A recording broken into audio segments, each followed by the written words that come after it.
পদ ফিরে পাবেন। পার্থ মামলায় যা হলো হাইকোর্টে, নিয়োগ দুর্নীতিতে অবশেষে ঘুরল মোড়। গত 2 বছরেরও বেশি সময় ধরে নিয়োগ দুর্নীতি মামলায় জেলবন্দি রাজ্যের প্রাক্তন শিক্ষামন্ত্রী পার্থ চট্টোপাধ্যায়। একই মামলায় কেন্দ্রীয় এজেন্সির হাতে গ্রেফতার হয়েছেন সুবীরেশ ভট্টাচার্য, শান্তিপ্রসাদ সিনহা, অশোক সাহা সহ অনেকে। বর্তমানে সবাই জেলে, তবে একাধিকবার তাদের তরফে জামিনের আবেদন জানানো হচ্ছে। বৃহস্পতিবার ফের নিয়োগ দুর্নীতি মামলায় ধৃতদের জামিন মামলার শুনানি ছিল কলকাতা হাইকোর্টে। অভিযুক্তদের জামিনের বিপক্ষে একাধিক যুক্তি দেওয়া হয় কেন্দ্রীয় তদন্তকারী সংস্থা সিবিআই এর তরফে।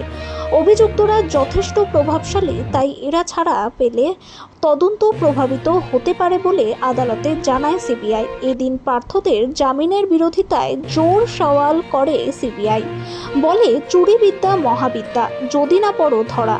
এই শব্দবন্ধ মাথায় রেখেই দিনের পর দিন দুর্নীতি চালিয়ে গিয়েছেন নিয়োগ দুর্নীতির অভিযুক্তরা।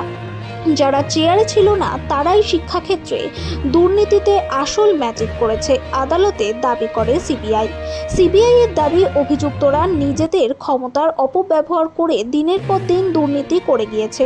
যেহেতু অভিযুক্তদের রাজনৈতিক ক্ষমতা যথেষ্ট ছিল, তাই এদের জামিন দিলে তদন্তে প্রভাব পড়বে বলে আদালতে জোর সওয়াল করে সিবিআই। এদিকে অভিযুক্তদের আইনজীবীর তরফে বারংবার সাংবিধানিক অধিকারের কথা বলা হয়। পাল্টা সিবিআই এর বক্তব্য, যারা দুর্নীতির জেরে বঞ্চিত হয়েছে তাদের সম্মানের সঙ্গে বেঁচে থাকার কি হবে। দুপক্ষের সওয়াল শুনে বিচারপতি অরিজিৎ বন্দ্যোপাধ্যায় সিবিআইকে প্রশ্ন করে বলেন, অভিযুক্তদের জামিন দিলে কি এরা আবার নিজেদের পথ ফিরে পাবেন? যদি না পান তাহলে আপনাদের ভয় কেন? উত্তরে কেন্দ্রীয় এজেন্সির আইনজীবী বলেন, ভয় হলো এদের ছাড়লে তদন্ত প্রভাবিত হবে। এরা সবাই প্রভাবশালী ছিলেন, পাশাপাশি অভিযুক্তদের তদন্তের ক্ষেত্রে এখনও সম্মতি দেয়নি সরকার। পার্থ চট্টোপাধ্যায়ের আইনজীবী পাল্টা সিবিআই এর উদ্দেশ্যে বলেন, নিয়োগ দুর্নীতিকে অত্যন্ত সারদার মতো করবেন না। সারদার তদন্ত সেই 2014 থেকে করেই যাচ্ছে সিবিআই, শেষ আর হচ্ছে না। প্রসঙ্গত, সম্প্রতি নিয়োগ দুর্নীতি মামলায় কলকাতা হাইকোর্টে জামিন পেয়েছেন প্রাথমিক শিক্ষা পর্ষদের প্রাক্তন সভাপতি মানিক ভট্টাচার্য।